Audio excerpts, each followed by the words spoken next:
Io non vi rubo altro tempo perché abbiamo qui Angela di Geofisica Sperimentale,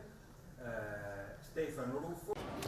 Presidente Serracchiani, scatta il 21 settembre l'appuntamento con Trieste Next, il Festival della ricerca scientifica, un appuntamento molto importante, di grande spessore e molto ricco. Direi proprio di sì, tra l'altro quest'anno l'argomento è un argomento non solo importante ma direi proprio azzeccato, cioè si parla di mare e lo facciamo in un periodo storico nel quale la città e direi l'intera regione hanno una dinamicità ritrovata, insomma con il decreto attuativo del porto franco di Trieste, con tutta l'attività che sta facendo l'autorità portuale, con l'indicazione appunto della via della seta, diciamo che Trieste ha ritrovato una importantissima centralità. La regione nel tempo ha costruito questa economia blu con la strategia di specializzazione intelligente, con il cluster del mare FVG e accompagniamo quindi anche l'iniziativa di Trieste Next, coinvolgendo, come fa sempre Trieste Next, i giovani, e questo è molto importante perché può servire non solo per un loro orientamento rispetto al futuro, ma anche per trasferire loro conoscenza rispetto alla scienza, che fa di Trieste una città assolutamente diversa, più ricca